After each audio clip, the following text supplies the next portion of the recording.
Abigail here with the tarot energy reading for Aquarius season for Earth signs. This is for Taurus, this is for Virgo, and for Capricorn. This season is a lot, it is intense.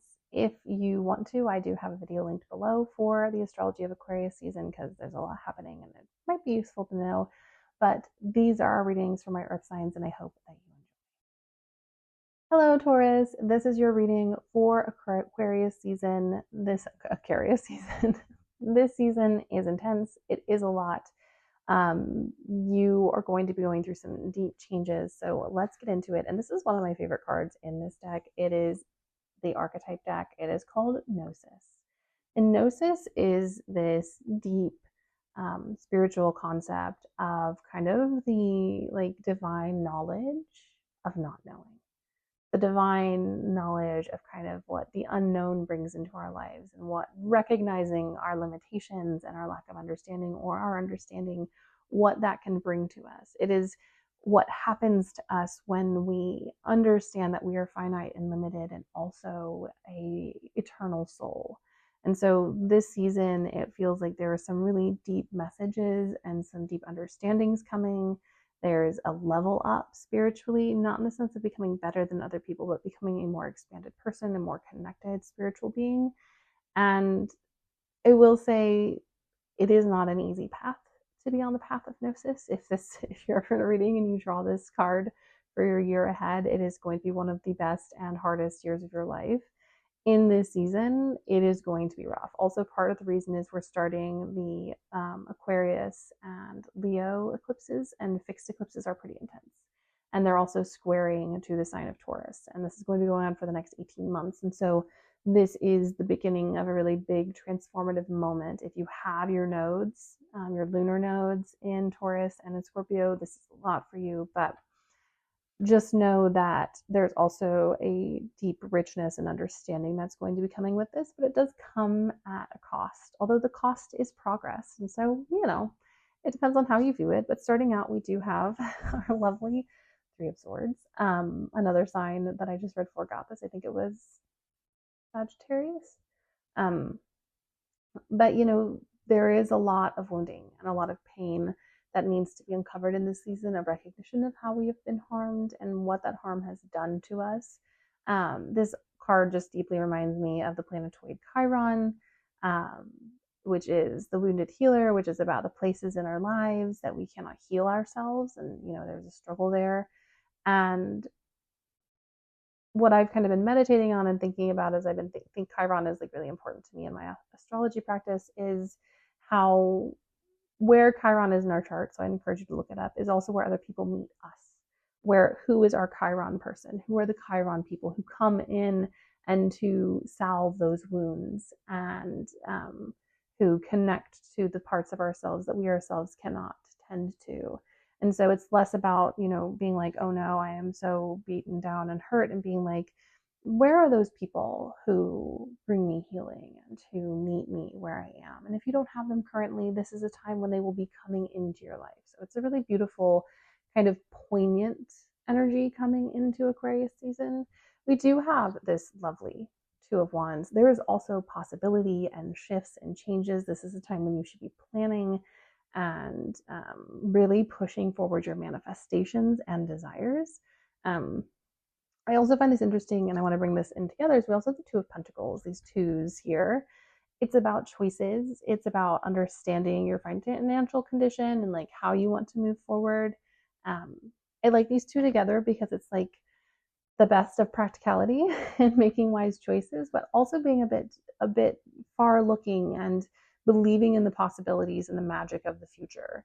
And so it's about kind of joining the practical and the impractical and creating a future that is worth living for, and a future that you deserve.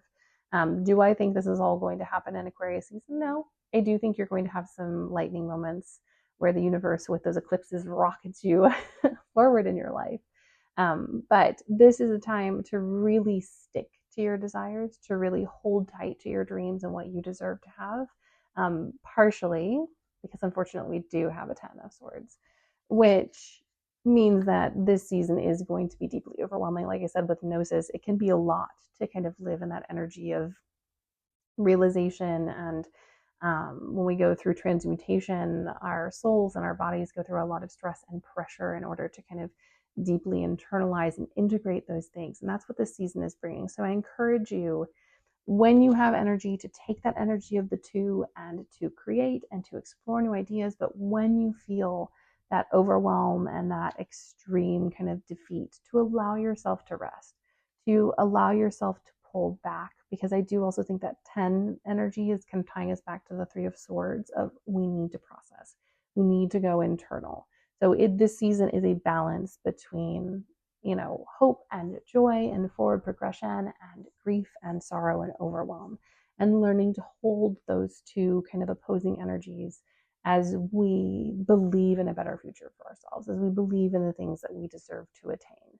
And so, yes, this season is going to be rough, but it is going to be one of those seasons where you will look back years from now and go, wow, that was a super transformative time in my life that I wouldn't be who I am today without. And I don't want to minimize how difficult I think this is going to be for, I will say, us, because I'm also a Taurus. But I also want to say that this is preparing us for a better future. This is preparing us for the things that are coming. And so hold on tight. I think especially around the spring equinox, things are going to feel better, especially for Tauruses. And so, hold yourself close, do what you can, reach out for support when you need it, and, take the lessons that you need to learn as they come, recognizing that two things can be true at once. Anyways, my loves, that is my reading for this season, and I hope it is a blessed one.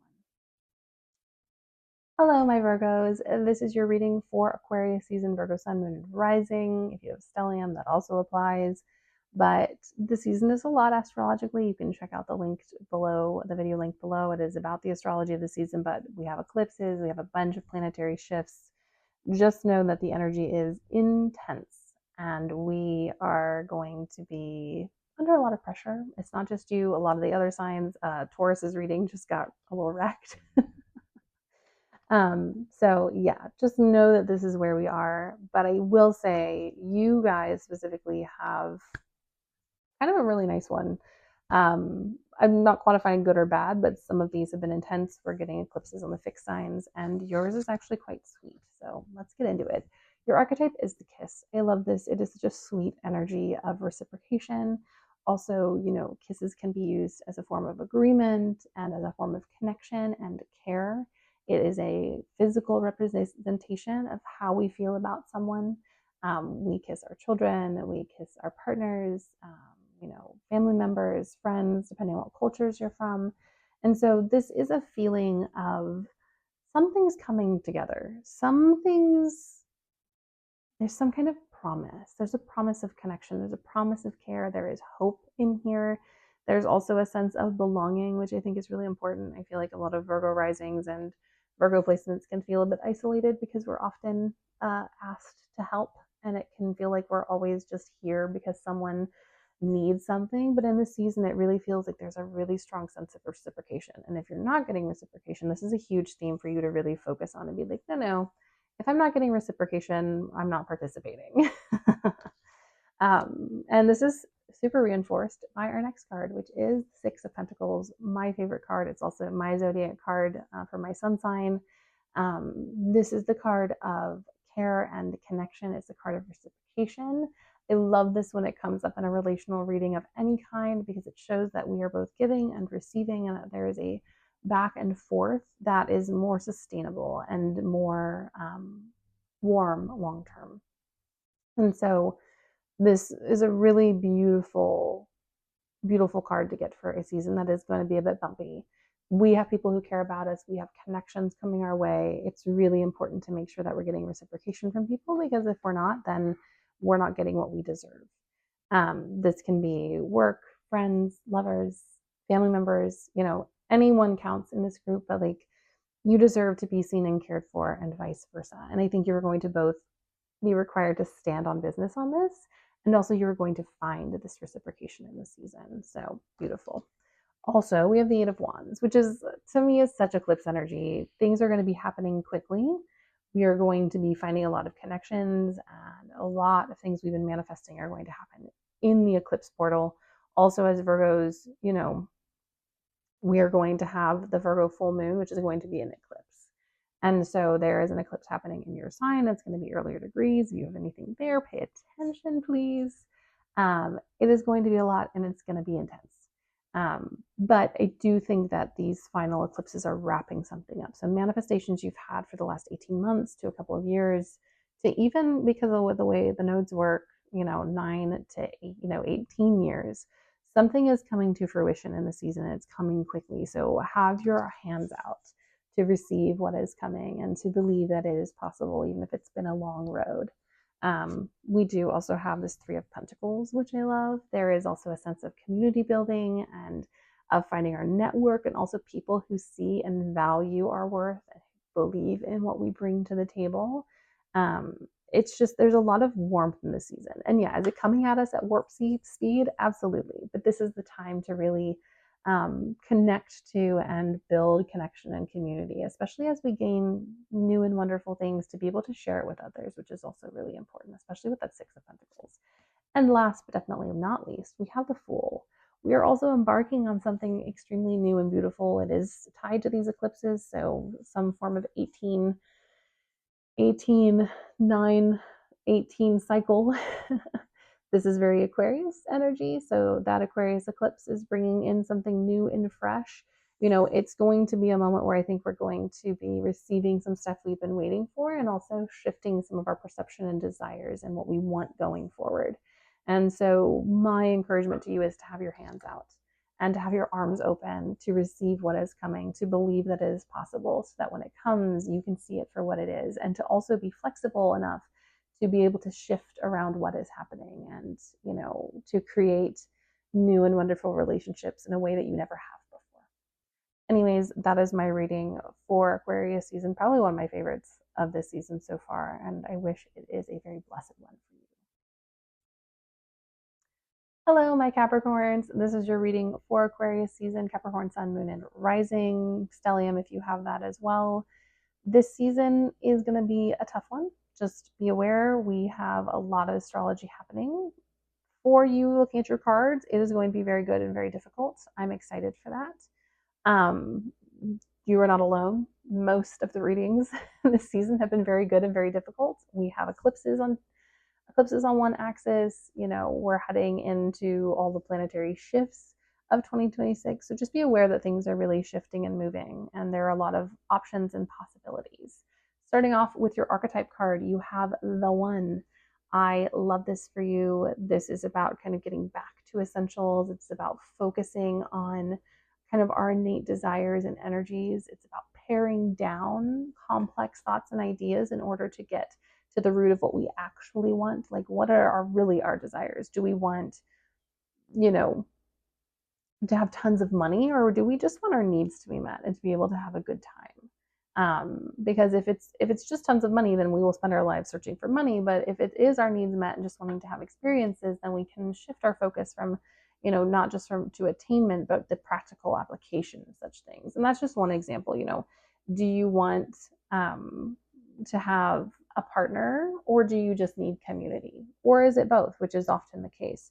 And so it's about getting back to essentials. What are the real reasons we want something? What are the kind of core roots of our desires? And how can we project that out into the world and, kind of more fully step into what we deserve? And, I'm not saying that wanting money just for money's sake is bad, but for many of us, it's less about wanting money and more about wanting to have a livable life. And it can really change how we move through the world depending on that. So just getting really honest with our wants and desires and why we have them, so that we can more fully make decisions and choices that honor those things. You do start with the Nine of Cups. There is a beautiful energy of kind of homecoming and reciprocation. There's an energy of intimacy and connection. This is also a moment to celebrate some wins, to look at what you have already attained and be like, wow, I have done so much. I have accomplished so much, not only to recognize yourself for it, but to also realize your capacity for creation and creativity, and your ability to hold rich emotional connection and care. We do, however, have the Four of Cups paired up with this one. And when I see this baby show up, there is a sense that maybe we're not paying attention to some stuff, that maybe we're missing something or we're being a bit easily distracted. I think there might be a bit of distraction from what we have attained, being like, oh, I never get anything, or everything's always so hard. And for one, yes, it's just always so hard.